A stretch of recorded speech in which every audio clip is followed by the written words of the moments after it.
finished yesterday a 21 fast. Fasting is a multi-dimensional power that people have not awareness about.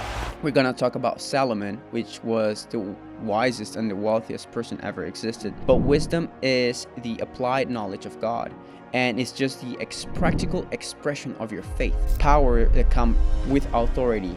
So there is alke, anagazo, exousia, dunamis, iskus. There is a lot of types of power that God wants to put in us, especially in our minds, in order to exercise our identity. If I cannot control what I'm eating, so what can I control in my life? Acquiring and accepting these beliefs and these thoughts, and we start to create energy on them. It has completely changed the way I perceive things, completely changed how my body, my mind, and my spirit is into another level. To have a strong decision making, your gut needs to be clean. A lot of people, they are kings, but they don't rule. Me, I'm gonna die, you're gonna die. Ultimately, what stands is the spirit.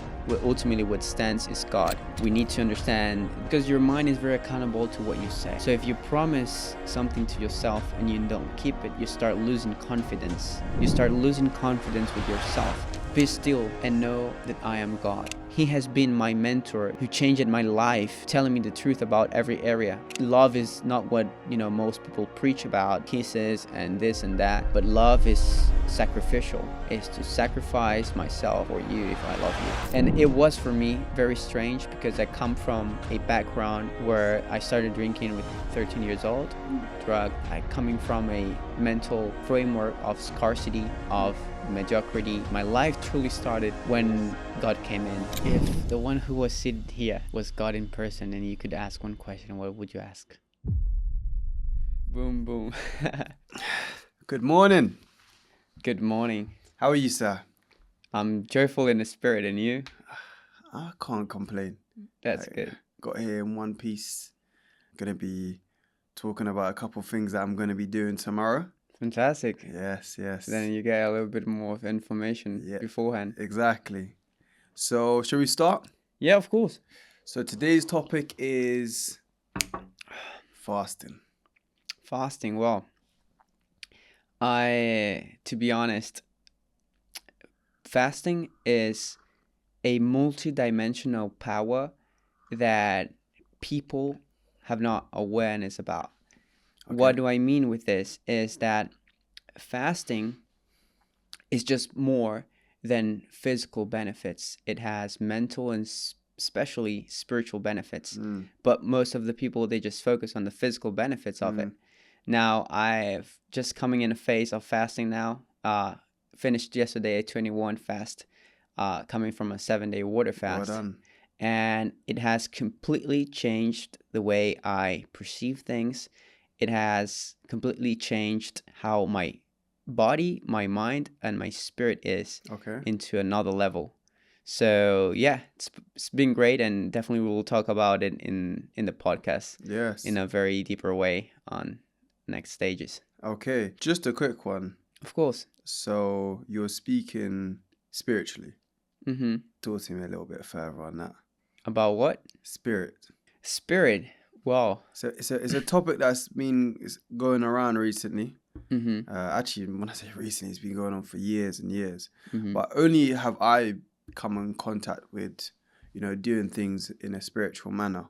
Okay. And I guess meeting you has also opened my eyes up to seeing things in a different perspective. Sure. We can talk about fasting a little bit later, but I must say you opened my eyes up to fasting in a different perspective. I remember you telling me for a reason. There has to be a reason, not just because there's physical benefits, but mentally it's in a sense, it's like a mission. It's like a mission that you want to succeed.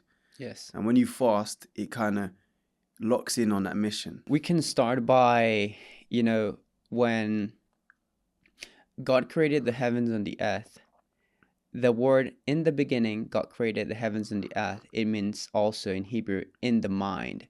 So it all starts in the mind, and we need to be careful with everything that comes inside of our mind and everything that comes outside of our mind. And the mind is the entrance of the spirit. So we need to understand that because of culture and because of history, there are a lot of things that came into our minds that are not ours, that we need to unlearn and unbrainwash ourselves in order to actually access and be aware of the truth. So the spirit is just a component in your entire being, because you are made, in a physical, mental, and spiritual plane. And having access to the spirit is something that is, I would say, a little bit harder, but is the most important focus and priority in your life.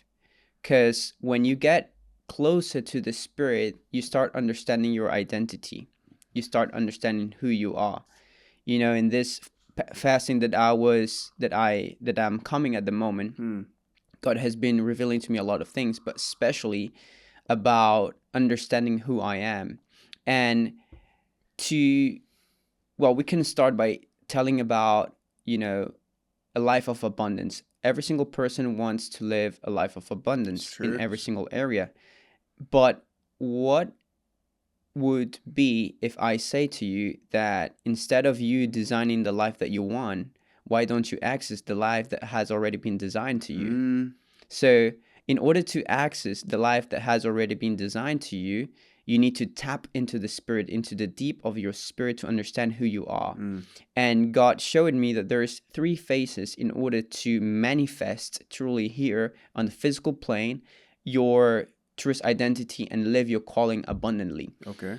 And it first starts with will. You need to understand the will. So you need to have discernment over what the spirit wants to tell you and what the spirit wants to do in your life. So the first thing is you need to be aware of what the spirit wants to do within your life. What is your calling? What is your identity? So in order to tap into this and understand who you are and your identity, you need to be able to be relieved from all the voices and tap into only one voice. And that's why fasting is very powerful, because fasting, it allows you to, in better words, put to death all the voices that are in your head, and tap into the deepest of the spirit. And a lot of people in this, one of the things that God was speaking to me in this fasting was about the gut, right? Because a lot of people, especially in the US or just cultures that speak English itself, they talk about the gut health, the gut feeling, sorry. But then the gut feeling would be something similar to intention, to intuition, I would say. And the intuition comes from the spirit that is inside of you. So in order to access the deep intuition and to have a strong decision making, your gut needs to be clean. So that's why a lot of people, they fast, because fasting cleans your gut, then cleans your body and cleans your mind, cleans everything. But when you are with your stomach, with your gut healthy, you have a bigger probability or a higher probability to hear and descend from the spirit. So this is the first phase. The second phase is wisdom. So you can have discernment of what God wants for your life, but you need to have the wisdom to now put into practice in this world, to have the understanding of how to put into practice this calling. So wisdom is the second one. And wisdom, we're going to talk about Solomon, which was the wisest and the wealthiest person ever existed. But wisdom is the applied knowledge of God, and it's just the practical expression of your faith. So in order to get into this phase of wisdom, you must first, of course, understand who you are. And then when we tap into, the phase of wisdom, it's very intense, because now the spirit is, I would say, partnering with your mind in order for you to take the actions, have the thoughts, and have the behaviors in order to start manifesting who you are. And the last phase is authority. Why do I say authority? This is a big thing that God spoke to me in the last days, because you can start manifesting what God wants for your life, your calling here on earth, but there is going to be a lot of opposition, especially spiritual, because every single opposition that comes, even if it's, you might see it in a physical way, but it actually comes from a spiritual side. So authority, it enables you to give longevity to your calling. Why do I say this? Because Solomon, he was established as a king with around 20 years old he was. But the thing was that he asked to God for wisdom, and God gave him wisdom. But when we see the word wisdom that he asked for in Hebrew, it means to hear. And hear in Hebrew means to listen and obey. So then he actually asked for wisdom, which was to listen to God and be able to obey. So put in practice what God is saying to him. But the entire intention of him was to actually serve the people, because, the people of God was very important. So he wanted to actually be the king, because a lot of people, they are kings, but they don't rule. They don't reign. So God, after that phase where God appeared to him on a dream, and Solomon asked for wisdom. And Solomon, he had two names. He had Solomon, but also Jedidiah, which was a name given by God. And after that dream, God gave him wisdom, God gave him discernment, but also because his intention was to ask for wisdom and not for riches and not for honor, God also gave him riches and honor. But then what do I want to say with all of this is that he asked for wisdom, but after the years, of course, he reigned it and he had all the wealth and he was very wise, but he fall into the trap of the system after. So he didn't have the longevity of the authority. Wait, you said the system after? Yeah, so the system, I would say, the spiritual evil that comes to make you fall, to make you not continue having a deep relationship with God, and also exercising your calling. So what Solomon experienced was that he started to kind of be interacting and in different environments with a lot of women. So he had almost 1,000 women in his life. So it was 700 wives and also 300 concubines. And to be in this environment with a lot of women, to have all of these women, because that woman's we need to understand that every single person carries a different universe inside. Every single person carries their expectations, their hope, their dreams, what they believe, their ideologies, their culture, their epigenetics, which comes from the blood, so everything. And when you start to, that's why it's very important for you to understand who you're walking with, because as the saying says, if you walk with a wise person, you're gonna become the next one. If you walk with a wealthy person, you're gonna become the next one. So he started to walk with a lot of prostitutes, with a lot of women, and this made his mind turn and fall. So that's why I say everything starts from the mind. Before coming into the spirit, it goes to the mind. So then he fall and he just kind of like started to worship other gods, and then his relationship with God was not the same anymore. So that's why I talk about authority, and God was speaking to me about authority, because we need to have authority in order to give longevity to our calling, to understand who we are, establish, but also be deep on God. And God was, of course, this is something that is very deep, because I would say in the spiritual talks, we talk that there is two types of talks. If you are kind of just diving now into spirituality, we say that we give you milk, and if you're someone that is already been tapping into spirituality for a while, we give you solid food, right? Okay. So the things that I'm talking here are a little bit more deeper, but I like this. yes, but there is a lot of types of power that come with authority. So there is alke, which is the power of influence. So when you come into the places and you have influence. Okay. Anagazo, which is the power of persuasion, to speak like a banker. He persuades you to open an account. Okay. The third is exousia, which is the power to kind of like expel evil, expel demons, and have this mighty power, this miracle power inside of you. You have dunamis, which is to create movement, to create culture. And the last one is ischus, which is that gives, this is the actual one that gives longevity to what you're doing. So there is a lot of types of power that God wants to put in us, especially in our minds, in order to exercise our identity. So this is just a little bit about kind of like spiritual.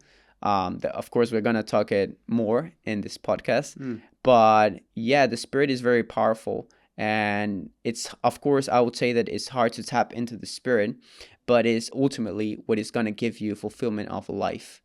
Because at the end, I'm gonna die. You're gonna die. This podcast is not gonna matter. Kingdoms come, kingdoms go. Yeah. But ultimately, what stands is the spirit. What stands is God. So yeah, that's kind of like a good intro that I can give you about the spiritual reality, the spiritual realm. Just to give you a context, this is not coffee. This is electrolytes. I've been. This is coffee. But yeah. Okay, so would you say all of these the way of thinking and the knowledge that you've acquired, the desire to acquire the knowledge, would you say that started from fasting? Would you say that started from something else?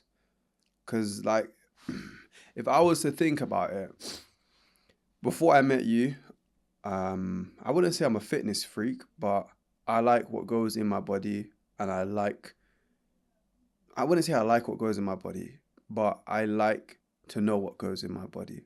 Fantastic. 'Cause, as you said, like, Correct. your gut is a big thing.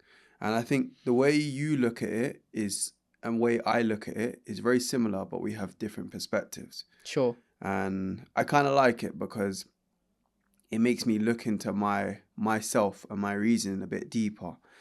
In terms of why I fast is because I like being disciplined. It's like when I do like a 40-hour fast, which I normally do weekly, towards the end of that fast, actually not even towards the end, the 20-hour mark, I can feel the lust, which we're speaking about, Yes. for food oozing out. Yes. It's like it was like a spot that was oozing out. Mm-hmm. And I feel like that there, as you said, I remember you speaking about lust. When there's lust, you have to fast, because that kind of dries out what you desire, right? Of course. And I think personally, how do I say this? So why I fasted? Let me go starting off. I started because of I fast because of discipline. That's the main reason. I hate having not having the ability to control what I desire, which is hard. It's very hard. As you said, there was something you have to unlearn.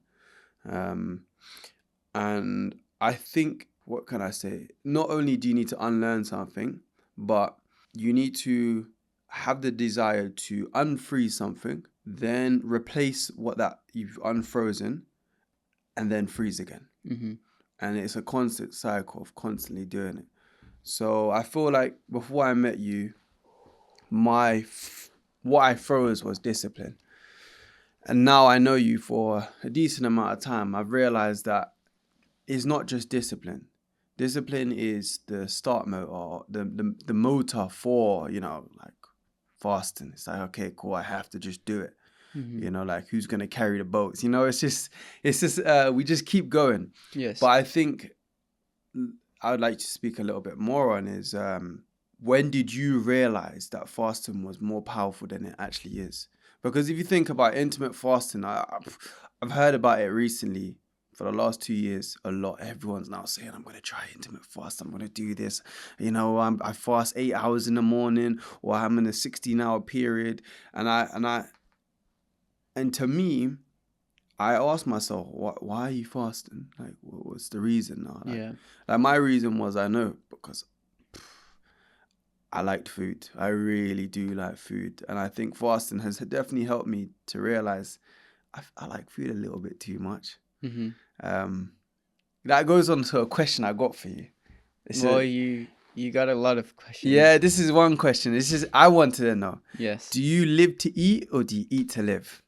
You got it with me or with someone else? This is a question for you. Do you live to eat or do you eat to live? I eat to live. Was there ever a stage that you lived to eat? Yes. And when did that change?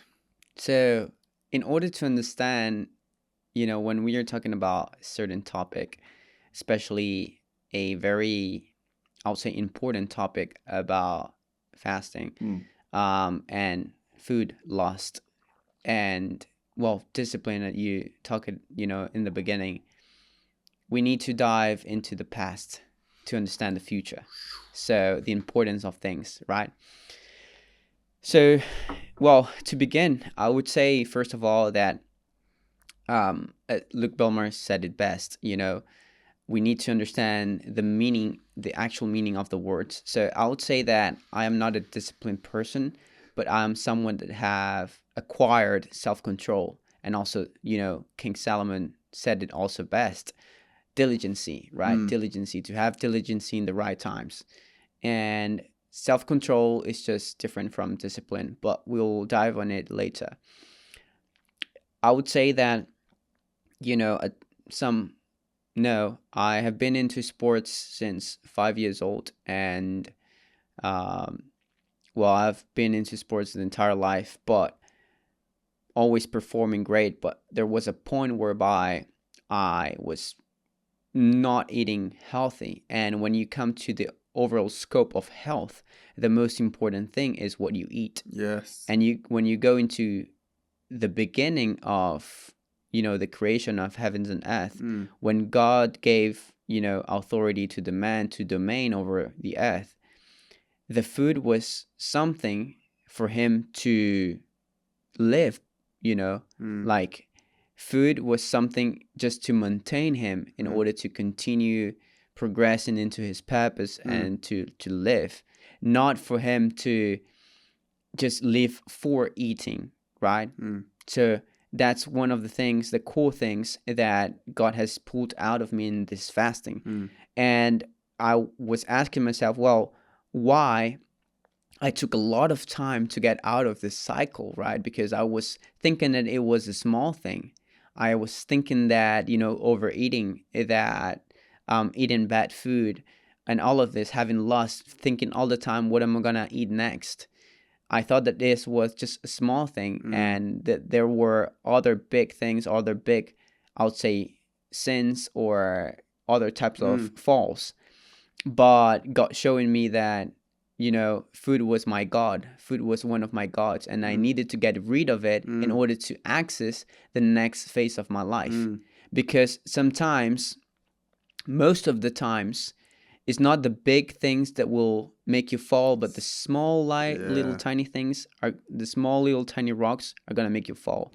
So God was saying to me that I needed to get rid of my love of food first in order to access future blessings that were being holded because of my love of food. Because if I cannot control what I'm eating, so what can I control in my life? And I understood that if I can control what comes within me, then I can control my sexual desires. I can control my emotions in general. So since all of this time, I was a food addict.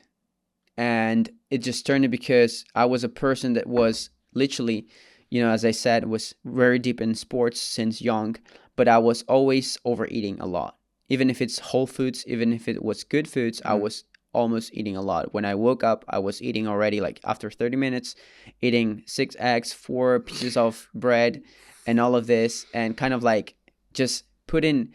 And this is what most people do, right? I was eating like 5-6 times a day. But it's because what we're told to do. We are told to do. That's why you need to unbreak. I would say unfreeze. You got to unfreeze it. Yeah. Exactly.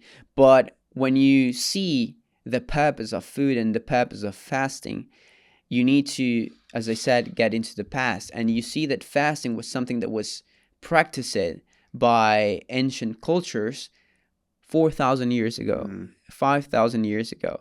And why? Because when it comes about, longevity, it's fasting is the most, I would say, important thing in your relationship with food. Yes. And when you see also the strategies that, the countries were using in World War I, World War II, most of them was because of, was the biggest strategy was the food. So how to give bad food to the people, Yeah. because when you insert yourself with bad food, then you're affecting not only your body but your mind and the axis of the awareness of the spirit. So then you have no awareness, you have no self-dominion, you have no, I would say, freedom to think, because most of the things that come into our mind was not ours. It was created by someone else. And we just start acquiring and accepting these beliefs and these thoughts, and we start to create energy on them. But ultimately, when you have self-dominion and from especially the food, then you to start to change. So for me, in summary, I kind of started to see the importance of fasting when I started fasting. When I started to do it, You just did it. yeah, of course. I was like, first of all, as I said, looking at ancient societies and saying, well, why they're fasting like 3-4 times a week, like why? And then when you start studying fasting, you understand that, as I said, it not only has physical benefits, but mental and spiritual as well. But physical, if you go, of course, more than 4, 5 to 7 days onwards, you completely clean your entire body. You renew all the cells of your body. You renew all the blood flow of your body, everything. Mentally, you get, first of all, self-control, because self-control is the baseline, the foundation for all the traits in your character, right? It is the foundation for consistency, for, you could say, discipline, for accountability, for everything. So if you have self-control, then you can start acquiring all the traits in your character. So mentally, it gives you the self-regulation to be able to live and have dominion. And spiritually, you just tap into another level of the spirit. You awake the pineal gland and you start to understand and be aware of different things, especially to the voice of the spirit that is within you, that wants to speak to you, because the thoughts of the spirit are higher than yours, as you are on earth, and the spirit is, well, on heaven, but is around you. But he has been, I would say, into existence or into life in general, into eternity. He's not, how can I say it? He's not dictated in time, space, or dimension. So he flows into the past, into the future, into the present, and he knows everything. So why don't you hear the spirit that is within you? So that's why I'm saying that fasting is a multidimensional power. Can I say something? Of course. So this is just not rolling, but I realized it, right? If we work together in this, yeah, I realize my mindset is more stoic and your mindset is spiritual. If we keep giving our perspectives, people can devil like go into your mindset and my mindset. Because when you say certain things, I think of stoic mindsets. So for example, we're going to get rolling, yeah? So from how you spoke, a lot of things had gone through my mind. I don't know, but I like to look at things a little bit simple for me to just digest, because life is so complex. I like to just make things so simple, you know? And there was one thing you said about, just like the desire, right? And I realized that once you go without something for so long, there's two things that come up. It's either how much you missed it or how much you realize you don't actually need it. And I think fasting has helped me with that big time. It's I have a desire for burgers. If you know me, I've almost gone to every single burger stop in shop in London, restaurant, whatever you want to call it. And I tried to go without it for a while. I still have a little bit of craving. I'm still learning. I'm still trying, but I don't have the craving as much as I did before because I was in a constant routine of weekly. What burger shop should I go to? What place should I go to, and etc. Just like with eggs, eggs is a better example. So I used to have eggs like yourself every morning, 2, 3 eggs every morning with beans. And then I said to myself, you know what? I'm gonna stop eggs for 2 weeks. That was a year ago. I haven't had eggs for over a year. And I realized when you go without something for long enough, you realize how much you really missed it or how much you never really needed it. And to touch up on another thing you said, right? You said that when you get closer to the top of the mountain, right? Well, when I say top, I mean the peak performance of yourself, right? You have to now focus on the little bits, just tying the little bolts. It's not the big picture, it's the little details, yeah?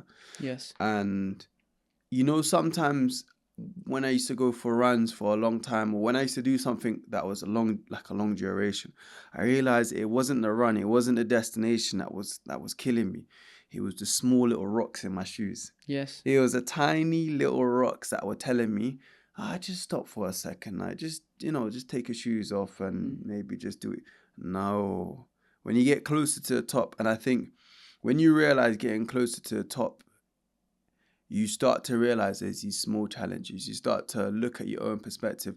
And I think a big thing is self-reflecting. Self-reflecting, I think daily is one of the best things that I've done. And I'd like to go to something like, I have a triangle that I go by, right? And I know you have you have something along the lines as well, right? So let me just say one of them, right, is acceptance. Accepting who you are, where you are, and what you're doing, right? And this will allow you to not forget about the past, but accept the past. And accept how the future potentially could be, which gives you that tiny room to understand and allow what's happening in the present moment. And I don't know, it feels like a weight off my shoulders when I accept certain things. But then that goes to the line of accountability. So in a sense, that's discipline, right? I decided to be here and I decided to do what I wanted to do, right? And in result of that, that changes the future of how things are going to be. So I had to accept my future, but I also have to be accountable with the present moment of what I'm doing. And I think fasting to me has helped me a big amount, a huge amount. So I make sure I fast 2 times a week, 40 hours and then 20 hours. I just make sure I do it, right?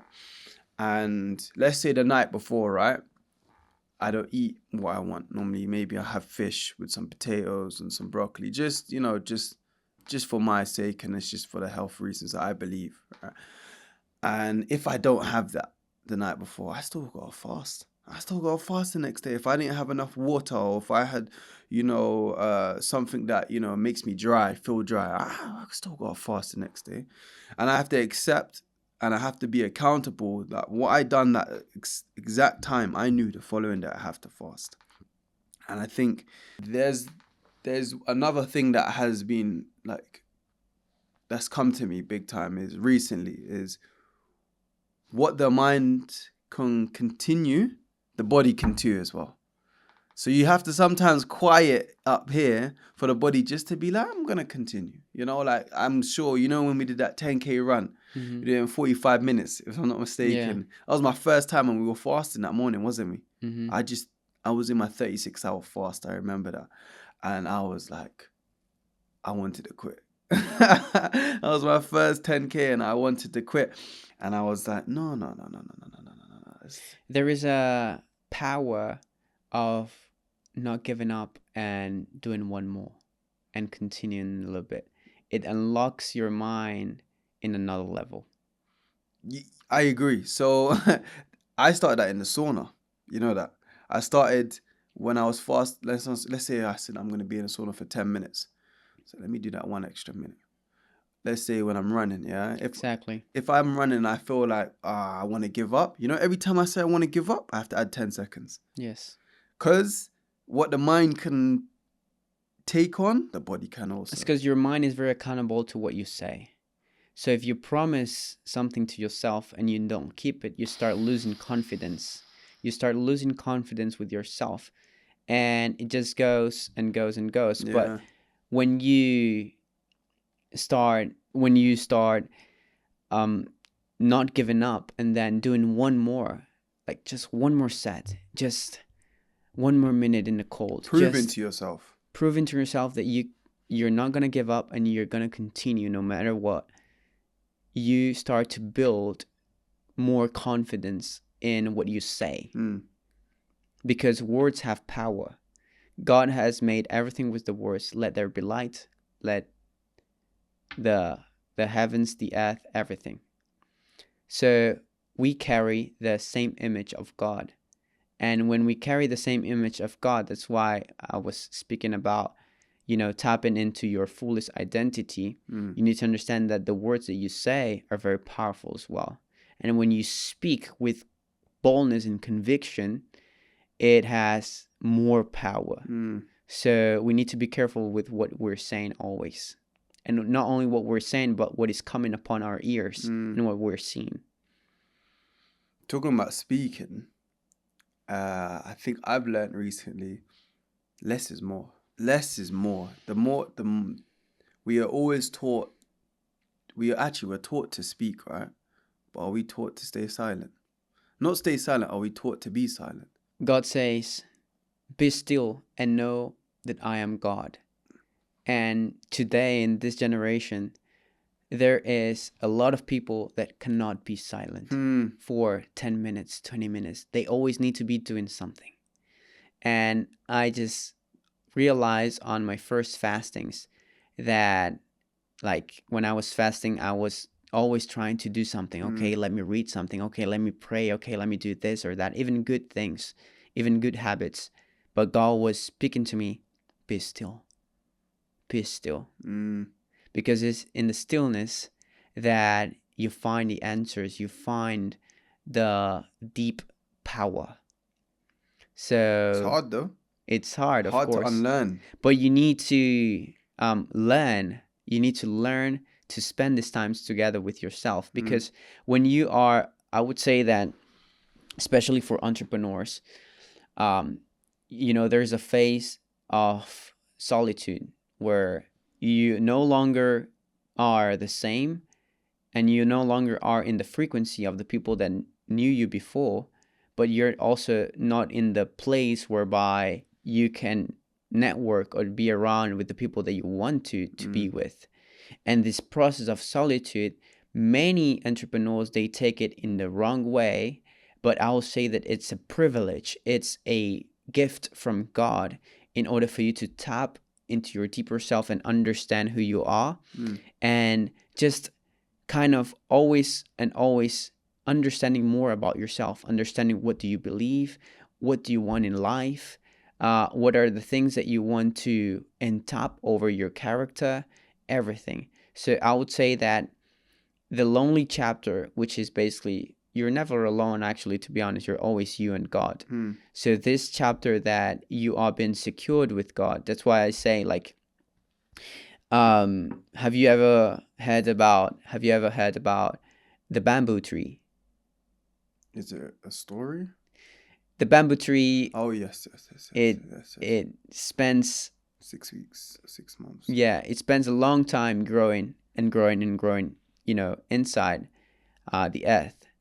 But then when it starts growing, it goes massively, shoots up in a very short period of time. So I would say that your relationship with God is when you, of course, I would say, allow God to enter into your life. When you allow God to enter into your life, and when you allowed Him to work into your life, He's going to take you into a phase of wilderness, of desert. But then this desert is needed for you to get rid of your old self and to tap into a new identity, into your truest identity. And in this phase of you and God, He wants you to unlearn a lot of things and learn new things. So, yeah, there is a power of stillness. There is a power of solitude as well. Give me a starter pack. How do I change my life? If I was, let's say, someone who's watching that, you know, understands what you're saying, but doesn't know where to start. Like, what would you say the first thing to do is, or the first thing not to do is? Or the first thing is to have a heart of humility. And a heart of humility, I would say also a student mind, which is basically the awareness to know that you might not be in the right path, that you might need to learn more, that you have a lot to learn. Not a person that has a hard heart, that thinks that he knows everything, that thinks that he is already on the right path and he doesn't need anyone in their lives, but to be humble in order to accept, because a cup cannot be filled if it's already full. Like, let's say that this cup was full of Coca-Cola, a lot of trash inside, a lot of toxins, a lot of chemicals. In order for me to make this cup into a clean cup, I need to empty it in order to put water, because if I put a little bit of water, it's gonna still have a lot of chemicals. So what God makes in our lives is he empties us first, and then he fills us with water. So the first step is to have a humble heart, to have humility, and accept that there is a higher power, a higher consciousness that you still need to tap on in all areas of your life. Because when we talk about wealth, wealth as definition is abundance. Wealth by definition is abundance. And when we talk about peace, which comes from the word shalom in Hebrew, it doesn't mean be peaceful like all people think, but peace means wholeness, means well-being in all aspects. So in order to tap into a new life, the first phase is to accept that you need to grow, that there is more to know. Okay. And then allow God to work on you. And the best way, that's why fasting is so important, because when you're fasting, you're killing yourself, killing the emotions that are making you captive. You're killing the bad things of your bloodline. You're killing the bad habits that you have. You're killing everything. So lust, greed, and everything. And then you start by humility, by the humility that comes with fasting, because you're no longer strong, in your body, but you feel weak in your body. Fragile. You feel fragile is when God makes himself big in you. So it's when you start learning new things. And I would say that in all areas of life, in the spiritual realm, also when it comes to building a financial freedom life, to building health, in every area of your life, you need to tap into a new level, which requires humility and awareness, especially. So, just having a big summary, the first thing is awareness. You need to be aware of the surroundings that you have. And then you need to tap into, as I said, the wisdom. So wisdom starts by knowledge, wisdom is the applied knowledge. So you need to get knowledge in order to tap into a greater version. Yes, say. Applied knowledge. Applied knowledge. Okay. I just have to let the people know. Yes. Wisdom is applied knowledge. Yeah, so there's two types of wisdom. One wisdom is from God, so the applied knowledge of God. And the other wisdom, I would say, is the earthly and the evil wisdom, I would say, the wisdom of the man who is greedy, who is lustful, who wants power. And he has pride. And pride. Pride has been the first sin. So, yes. So the first thing that someone needs to do to potentially change their life around for the better. Yeah. Which is subjective. Everyone's better is different. But for a path that you might see, that has a lot of benefits, that's helped you, right, is to become a student again. To become a student of life. To become a student of life. To become a student mentally. Okay.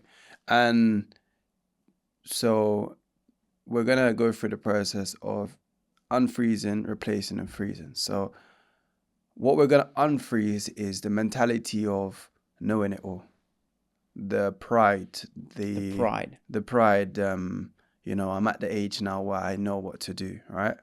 And we're gonna replace that with the idea of I know nothing, but I know a little, and I desire more knowledge.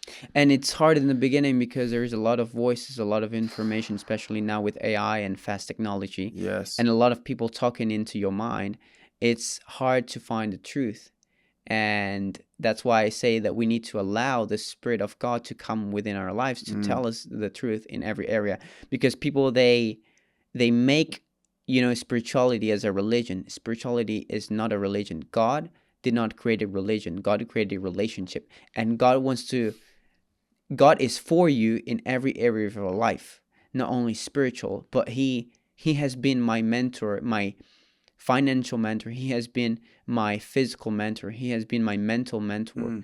Of course, I had other mentors that helped me to develop, but ultimately, who changed my life, to be honest, since the foundation was God, and He was telling me the truth about every area, not only spiritual, but financial as well, but about food.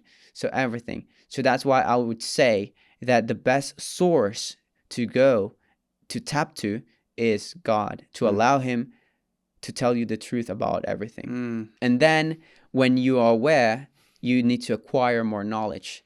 When God created the heavens and the earth, and then He created the Garden of Eden, then He put it a tree, which is the tree of life. But the tree of life is also known as the tree of knowledge.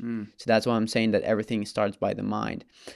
And I would say that one of the worst things that people say and advise other people is, oh, just let God do it in His timing, or be patient with the time.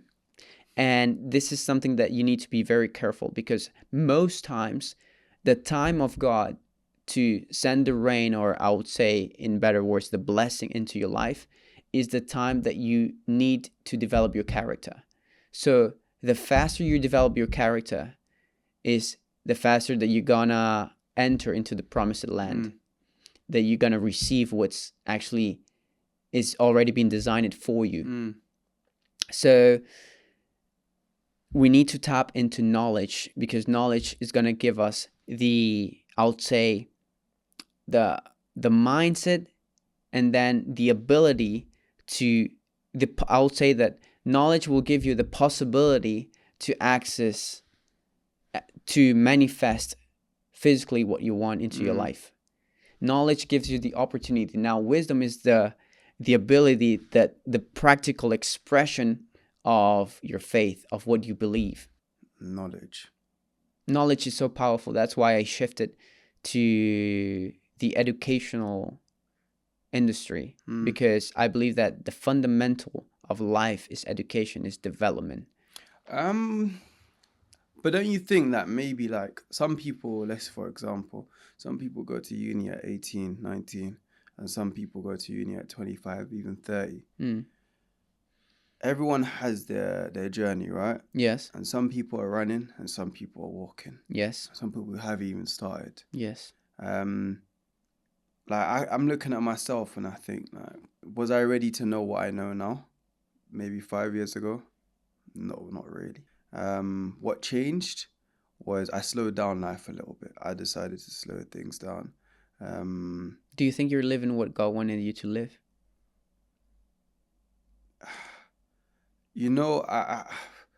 As I say, life is, for me, I like to say life can be simple. And I think I'm not there yet. I'm walking in the direction. And I think one thing that I believe is we already know what needs to be done. We already know what kind of is right and what is wrong. Because we are born with a morality inside of us. Certain portion of morality inside of us. We know, we kind of know the answers already. As you said, like AI, people nowadays, it's like everyone's trying to tell everyone how to live. You must do this in the morning, you must do that. And I think everyone's afraid of error. You know, like, I don't know for you, but for me to get my morning routine, my night routine, I had to go through trials and errors. And I think a while ago, probably a couple of years ago, I used to be afraid of getting things wrong, because when I used to look at people online, they always got things right. Comparison's a big thing. I would like to say I'm pretty lucky that I wasn't the man to compare myself to others, but it definitely opened my eyes to believe that things are possible, which put a lot of stress on myself. But as I got older, I realized certain things are meant to happen at certain times for you to understand that thing. Like, perspective is a big thing. It's a big, big thing. And I think we're born with the idea of perception. Like, I see you, so you need to understand what I'm saying. Mm-hmm. And I think as I grew and I interacted with a lot of different people and I realized and experienced a lot of things, I realized perspective is the big thing. I see you, but you also see me. Mm-hmm.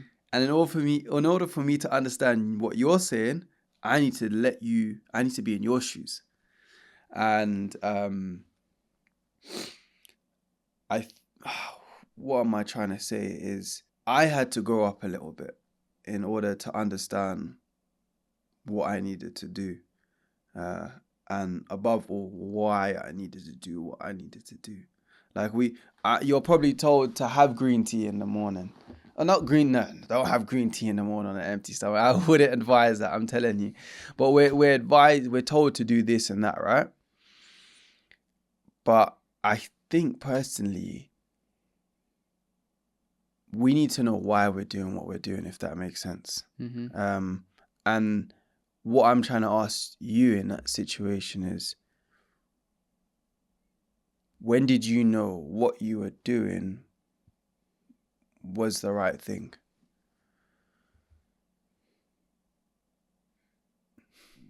That's a deep, long question.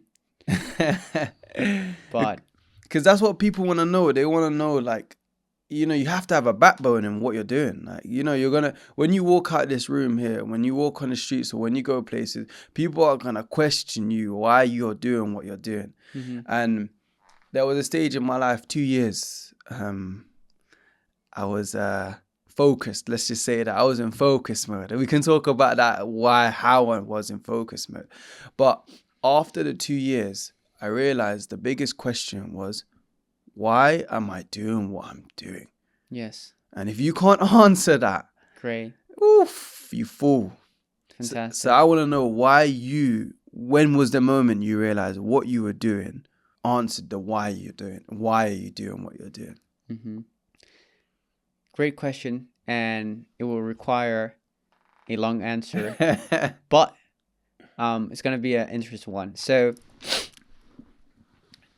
we need to start by give me some stages. Of course. So why do I do what I do, right? Why do I take care of my body? Why do I prosper financially? Why do I do the right habits that I believe? Why do I try to help people and follow, the why? So, a few weeks ago, I was tired and just told God at night that I was just tired and I just didn't want to formulate a structured prayer. I just wanted to just lay down and hear him, and that's it. In that night, one night, a few weeks ago, I asked God, God, I know that kingdoms pass and kingdoms go, and the only thing that is going to remain is you, because I'm going to die, I'm dust. But I want to understand, because I know that you're going to put wealth into my hands, but I want to truly perceive it in the right way. I want to truly understand the mission and the purpose of what you're putting into my life, not only wealth, but the entire purpose of my life. And then I slept, and then the other morning I woke up, I prayed, And when I finished prayer, because prayer is not only you speaking to God, but also you hearing to God. When I finished prayer and I set myself to hear from God, I had a vision of heavens. And I had a vision of what we're going to live forever, right? And, as I told you before, there is a faith that we believe in something. We believe that something might be possible. We believe on a God. We believe on a great shape. We believe that that you can have location freedom.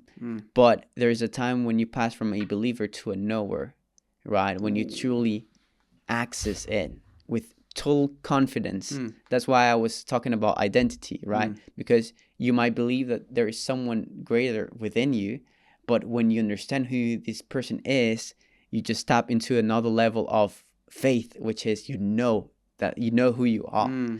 So I had this vision of heavens, and then it changed completely my life perspective. I no longer live with a temporary perspective, but for an eternal perspective.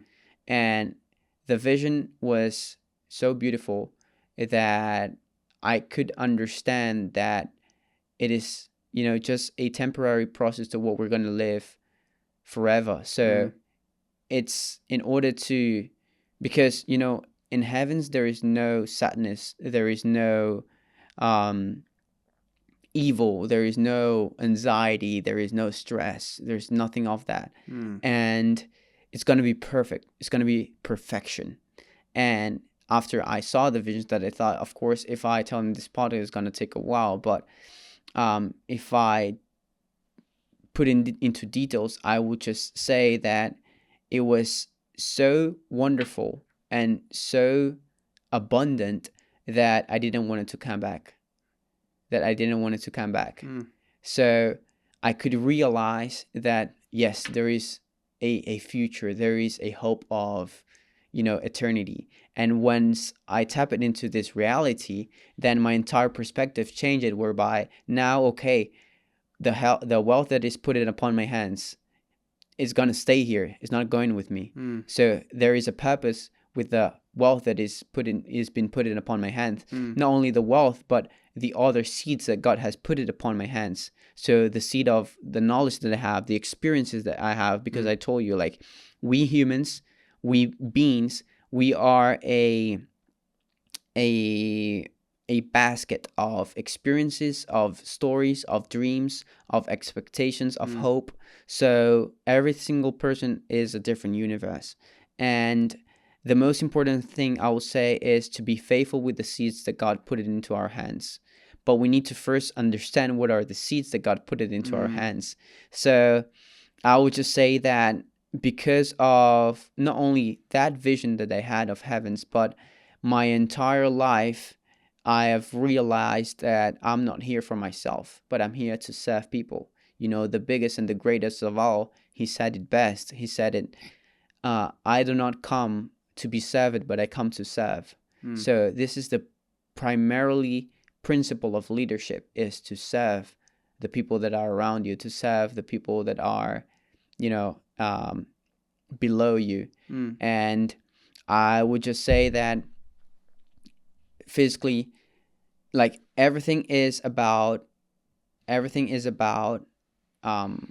shaping myself to live abundantly my purpose and to be faithful with seeds that have been given to me.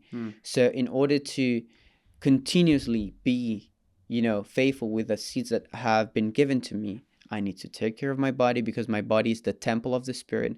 So I need to take care of what I eat, what I do in a daily basis. So that's why I fast. That's why I take cold showers. That's why I eat very healthy now. That's why I train my body. That's why I sleep great.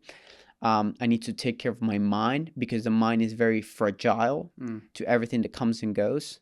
I need to take care especially of my spirit. And the most important thing, the seeds that have been given to me, is for me to serve other people. Because as I told you, Solomon, he asked God for wisdom, but not wisdom for himself, but wisdom to be able to lead the people. So I'm here to serve the people. So in order for me to serve people and to give people, to overflow to people, let's say if I want to help you in a certain area of your life, I need to have experienced it already, the transformation in my life.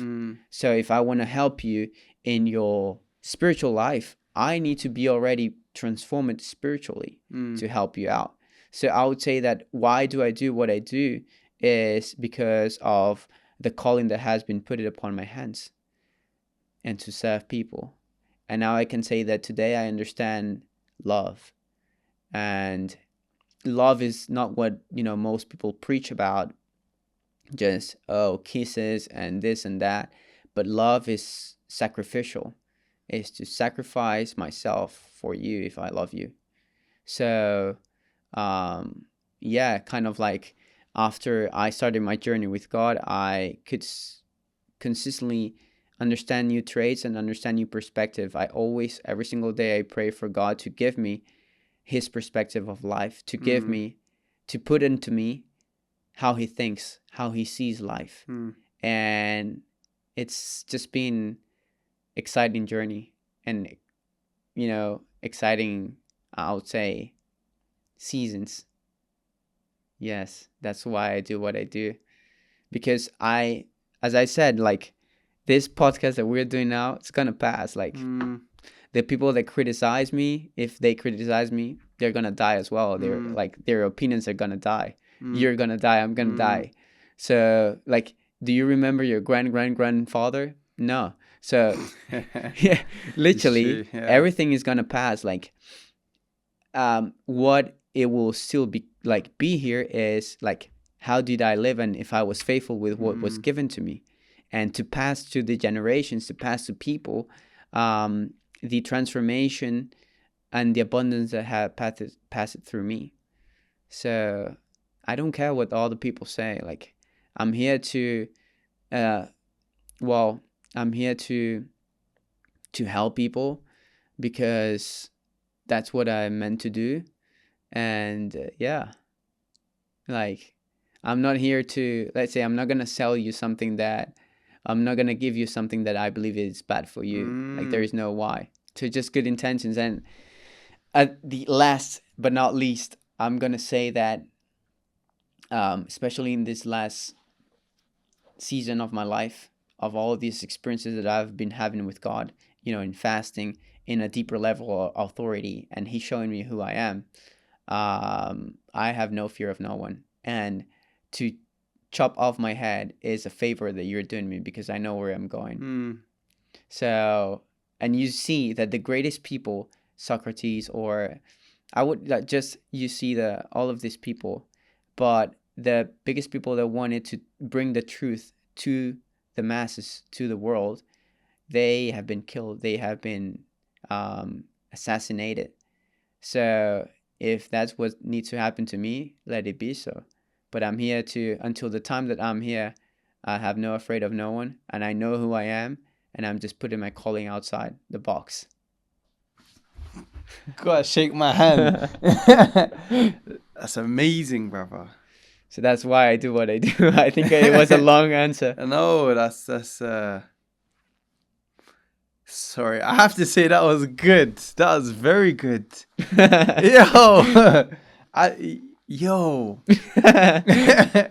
I don't know what to say, man. Yo. Yeah, man. I would say that it's for a few people kind of like, and it was for me very strange, because I come from a background where I started drinking with 13 years old. Drugs. Is this in Brazil? Yes. Okay. Where I would say that I coming from a mental framework of scarcity, of mediocrity, of accepting what other people tell me, of just living by what other people tell me. And I can say that my life, like my second life, truly started. My life truly started when God came in, and He started to empty myself, to fill me myself with truth, with identity, authority. Of course, it came with a lot of hardships, but I believe that, as a good and lovely father, you want the best for your kids, and sometimes to make your kids the best version of themselves, you need to put hardships on their lives for them to strengthen their character. So the journey of God, of course, it will come with challenges, tests, uh, hardships to mold you, but is ultimately the ultimate purpose of God upon every single one of us is love, to make us the best versions of ourselves. And it simply started with all of this, whereby I was just kind of like a very different person. Like I would say, as I was saying, drinking, partying, smoking, drugging, and all of this. And I needed to change myself completely. So it's not easy, but and as I was saying, I just said, like, I was full and fueled with myself, with all ideologies that was being put in upon my mind. And I just said, God, I am filled with myself. Like, I'm filled with myself. I'm filled with all the ideologies, the voices that have been put upon my mind, the patterns that have been put upon my mind. And I don't want to live by what other people tell me. I want to live by what you tell me, you that are my creator. I love to, enter into the presence of God, calling him my designer, my creator. Because who am I? If he's my creator, who am I to judge him? If he's my creator, who am I to even ask about what's right and what's wrong, So, and it's hard to understand sometimes, kind of like what God is doing, or why does God thinks this way, why God is doing this way. But we need to understand that the principles and the patterns of heaven, of the kingdom of heaven, are different than the patterns of the world. In the world, you recognize it by your achievements, by your success. And in the kingdom, you recognize it by your renouncements. In the world, you recognize it by, well, many things, bro, to be honest. Many things. It's totally different. So that's why I kind of, in my journey, in my spiritual journey with God, I started to understand how he works, how he deals with things. And that's why a lot of things doesn't make sense. Doesn't make sense because we have the mindset of the world. So when God wants to make something, it doesn't make sense for our minds. But when we just obey, you start to understand and know God more and what he's doing. But yeah, this is just kind of like size of my life, my perspective, what I'm doing, why I'm doing. And yeah, the ultimate purpose for me, God has big plans for every single person, but I'll say that God only allows you to tap into these big things when you're prepared to manage them. Because if my child of 7 years old come to me and ask me for a Ferrari, I do want to give him, but I'm not going to give him because he doesn't have maturity to manage, and not only to manage, but to enjoy the Ferrari at that time. So for the ones that truly let God participate into their lives, God has a specific cure with every single one of us. And I would say that God told me that, there was going to be big things in my life, but I needed to be prepared, especially the intentions of my heart needed to be prepared. And ultimately, despite the businesses that we're building, the investments that we're doing, all the things that we are kind of like experiencing around the world, I've traveled for more than 30, 40 countries. I'm building businesses that are in demand at the moment in private equity models. I have the most beautiful and wonderful people around me. But ultimately, God has asked me to build an ark, which is a big and exclusive group of people that are interested and that are chosen to develop, that are chosen and are interested to truly tap into the best version of themselves, not what other people tell them what they need to be, but to have their own relationship with God and to take care of their body in the best way possible, to take care of their minds. And yeah, so I'm now starting to build this. So you're in the process of it. I'm in the process of it, yes. What's one difficulty you found or you're finding in the process of doing this? Interesting. I believe that the difficulty of building something big is, for example, with Noah, God told him that he was going to build the ark. But then when he told him that he was going to build the ark, he didn't give him the ark complete, right? He gave him a forest full of woods. So what do you see? When you see the woods, what do you see? You see the ark. So he needed to work his ass off to get all the woods and people to help him. So I would say that the most difficult part of building this is to have the right people around, to have the right people and continue with the right intentions in the process, because you can lose yourself in the process. So to continue with the right intentions, no matter what happens, no matter if I'm put it in the top or if I'm in below. So I wanted to ask you something. Please. I was really interested when you spoke about thinking. How do you see, and what is the importance of thinking? Ooh, thinking. Yes.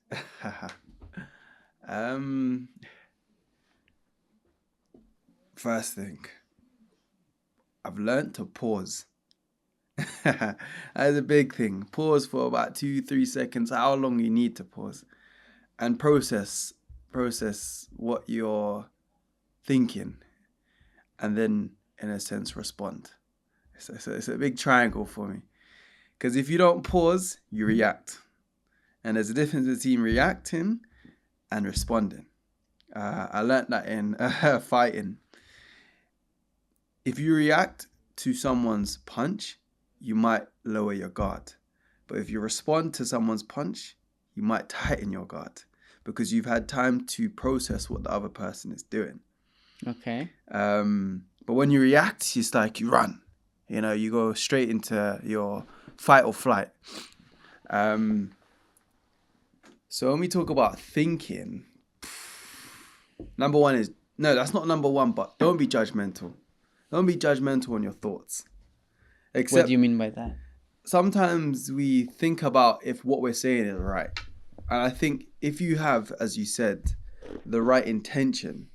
So let's say if your intention is to give the best answer that you want to give, not a malicious answer, not a manipulative, not an answer that can be seen as manipulative. I can't say the word right now. But trying to convince someone for an agenda that could potentially be wrong, that's when you need to think correct. But if you have the intention of saying what you want to say in the best way, no matter how it comes out, if it's meant to be, the other person will understand. So you kind of have to, again, don't be judgmental of what you're going to say or what you're going to, you got to ask yourself, is this necessary? That's a big thing I've learned. Is this necessary? Is what you're saying necessary? Mm-hmm. And on top of that, is it the right person you're speaking to? There's a saying in it, you can knock on a deaf man's door forever. So you got to kind of understand who you're speaking to. And in order for you to see who you're speaking to, you need to think. And in order to think, you need to process. Okay. So, I don't know, to a 5-year-old, you're not going to be saying certain things. You're not going to be saying algebra to a 5-year-old, right? So you got to think, okay, the perspective that I have, will that person understand? Great. You're from Brazil, right? Mm-hmm. Imagine I'm trying to tell you the English way of how we live. To you, you might not understand it. But if I can use examples, or if I understand that you're the right person to tell you, so this is all to do before I say anything. This is all me thinking, like, Of course. this is all me thinking, like Like the deep sea you thinking. you have to, because you we could think all day if we wanted to. Of course. We could think all day. You know why I ask you? Because I'm gonna just give a quick example, but just one friend, he told me, I don't know if it's true, but he told me that Jeff Bezos, the owner of Amazon, he every single morning his morning routine is stay in the bed for 45 minutes thinking. Have you tried it? Yes. How do you feel? Amazing. It's hard, isn't it, initially? No, it's because I have a structured morning routine, but when I tried it, it was so powerful because it unlocked all the solutions in my mind. Being still and think. Because if you think, if you think, the highest paying jobs, or the highest paying, I would say, people, their their job is to think. Their Yeah. job is to think. And give a perspective, right? Their job is to think, strategize, and give a perspective. Mm. So a lot of people, they just work, but they don't think. Rockefeller, he said, whoever works all the time has no time to make money. So I have seen that, the big dogs, they think and they delegate the work. But thinking is the primarily source of manifestation. That's where it starts. Exactly. Because, God, he put it into existence. So, as I said, in the beginning, God created the heavens and the earth in the mind of God. So, all started by here. Yeah. So, that's why I was asking you about thinking. Do you have anything to add about thinking? I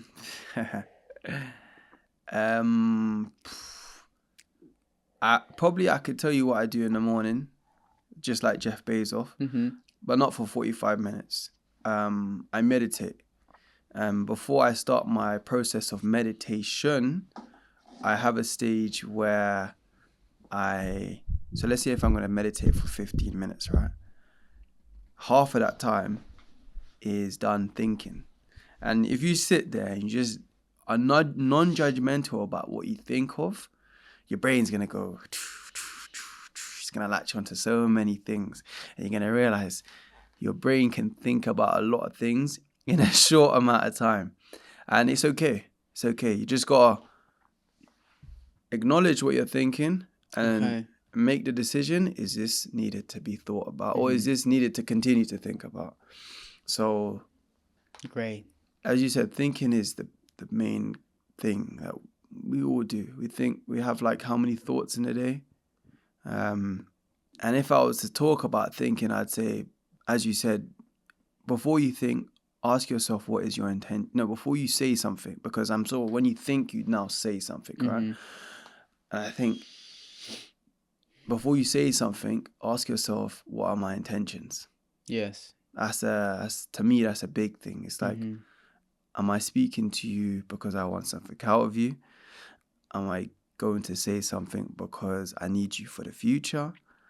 And if your intentions, and as you know, I think deep down we always know, of course, what are our intentions. You know what I mean? And if it's pure or not, you got to ask yourself, and that's where the thought comes in, right? And then that's when I decide to say something to you. Yes. And you know what's crazy? When you think about something before you say it, let's say 9 times out of 10, you don't say anything.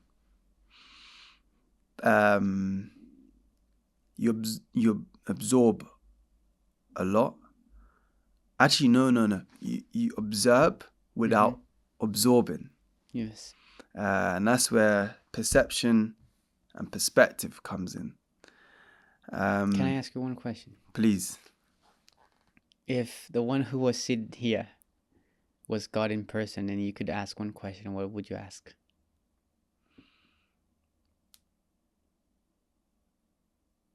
That's a good question. I'm trying to think of one question. I've got a lot.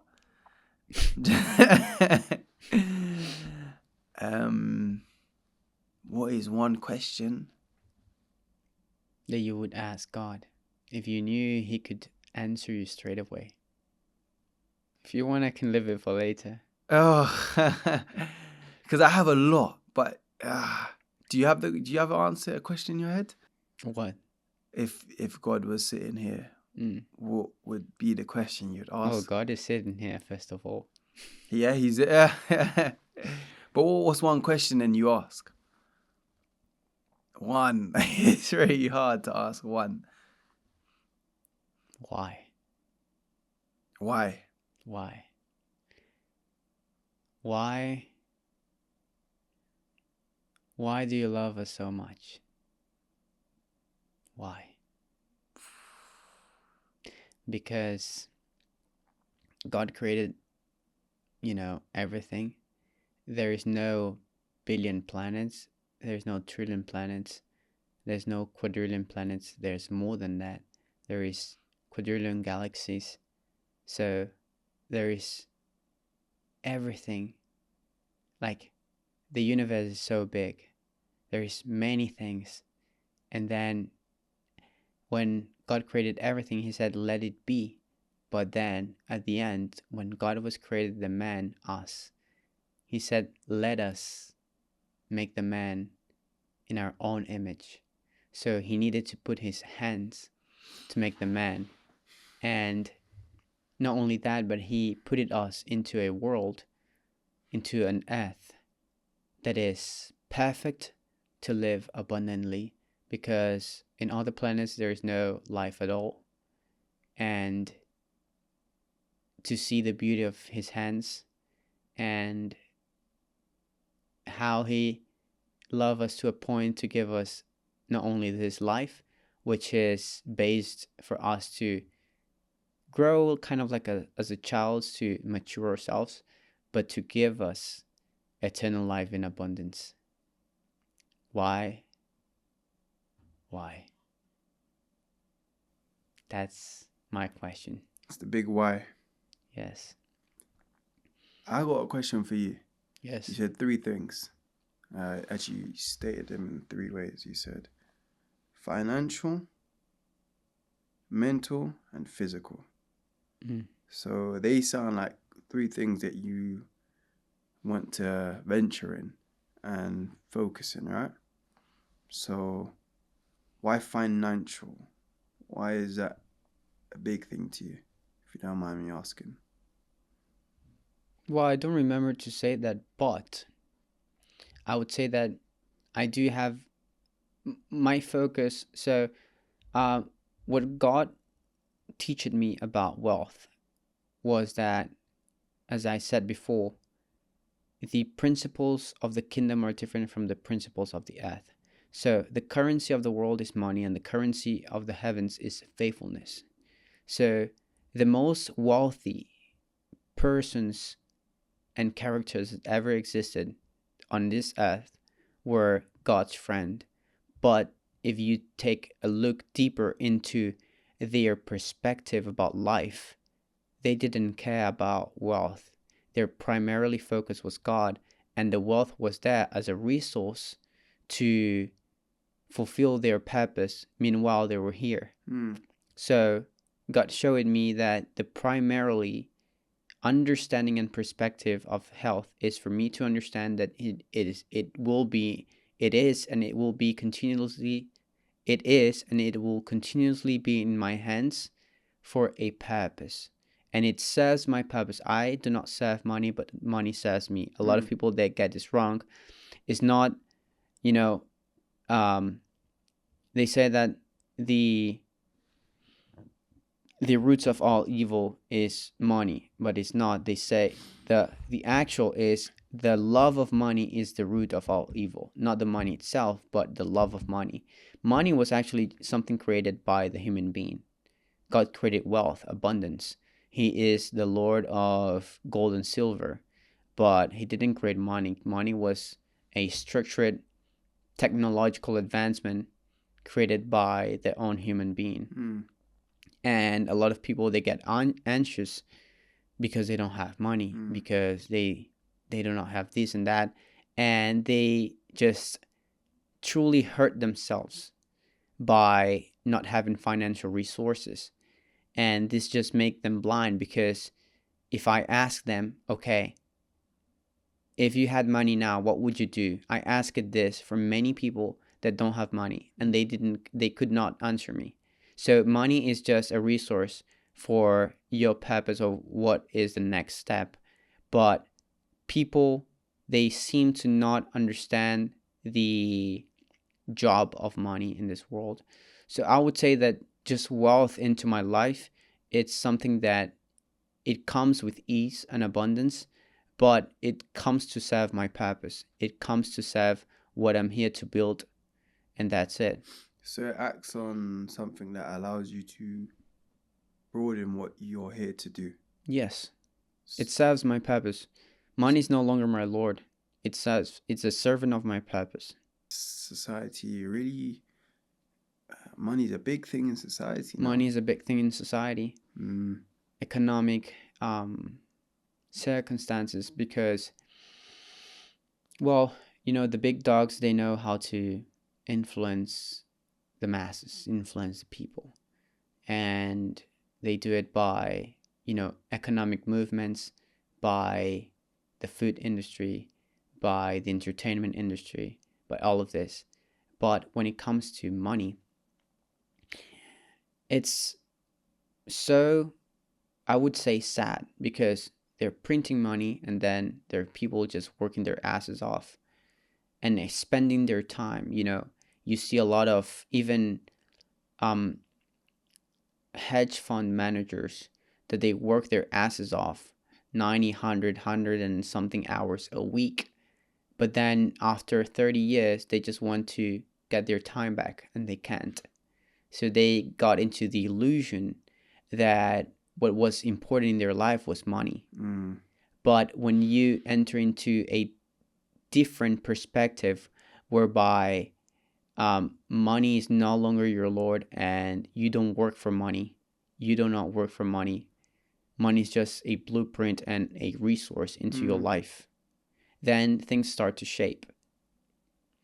And that's why there is a lot of scarcity into the world, because money starts in the mind. How do you perceive money? Before having and manifesting money into your life, it all starts into the mind first. How do you perceive it?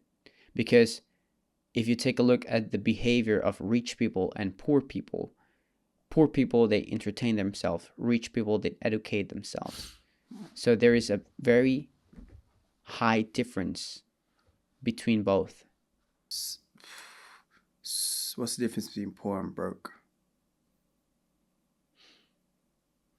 If I'm not mistaken, don't quote me, I think it is Bill Gates. He doesn't mind his daughter marrying a broke person, but not a poor person.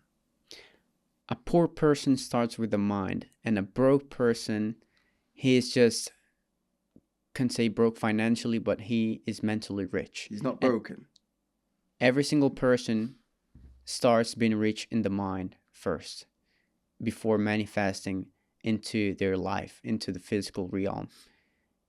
And God doesn't want us to be poor.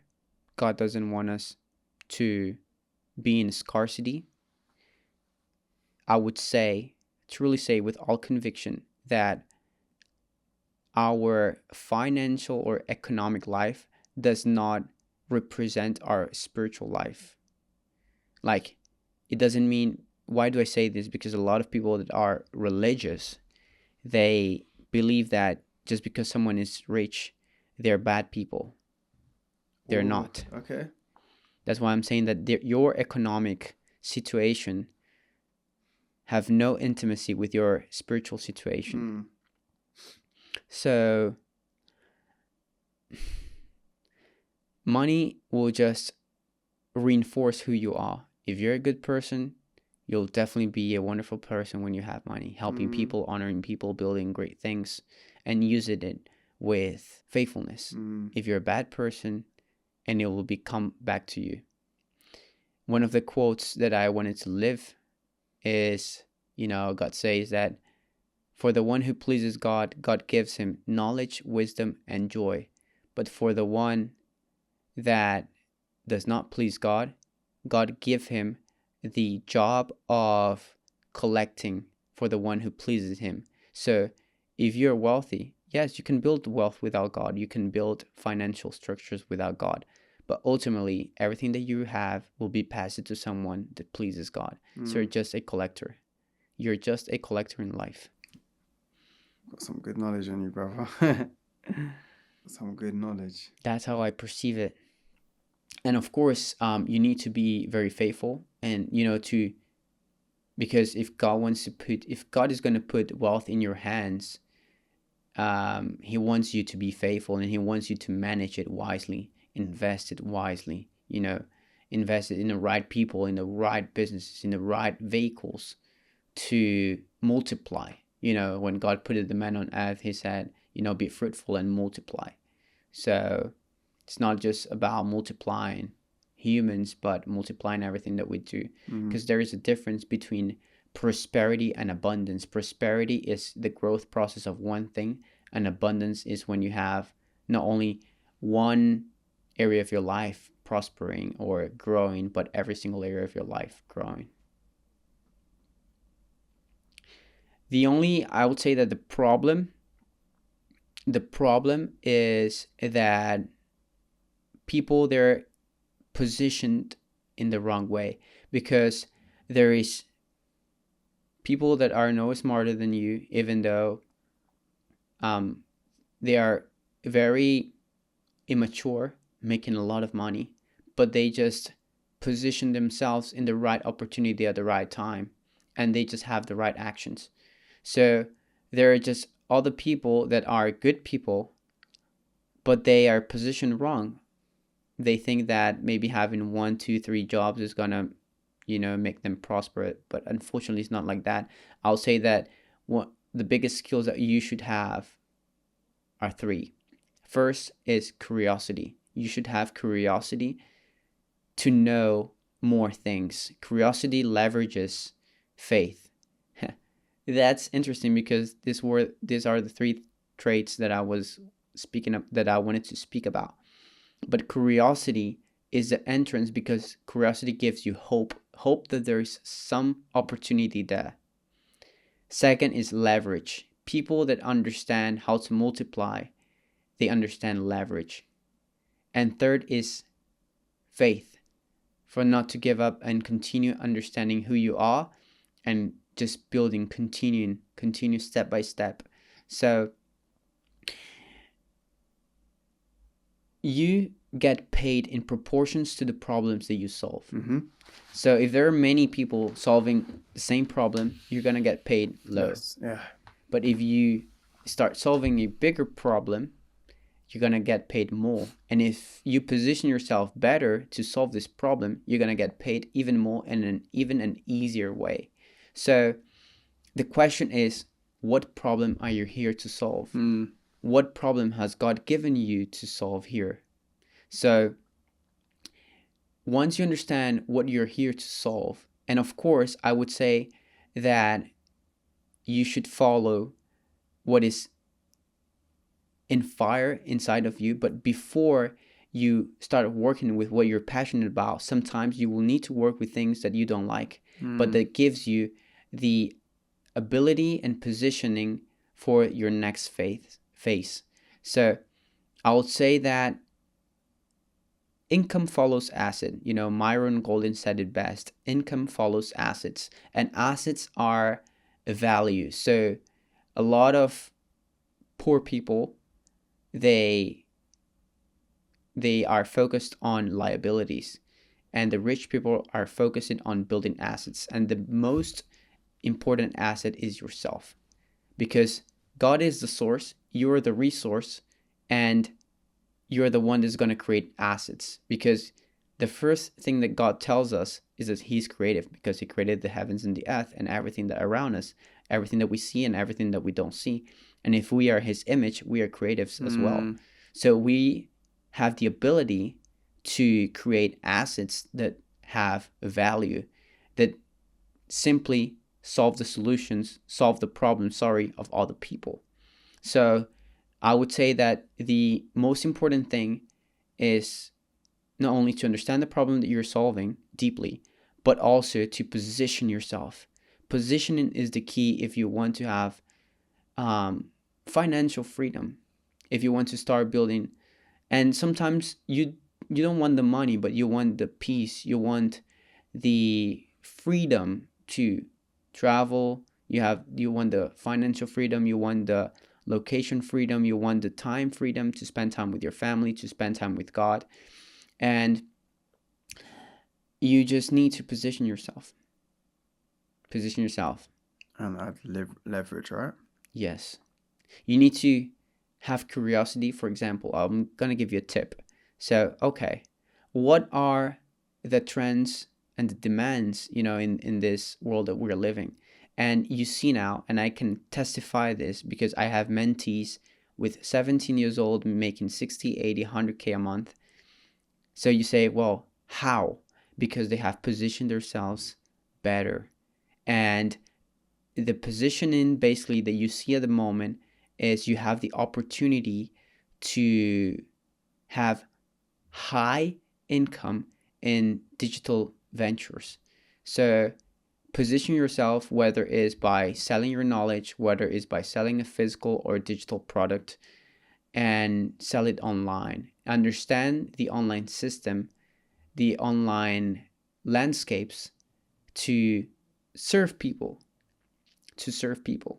And that's where the leverage comes in, right? Yes. Leverage. And it's sad because you see a lot of, good people struggling, and they question themselves always and always, like, why? But I would say that you just need to position yourself. So give me an example of someone not positioning themselves.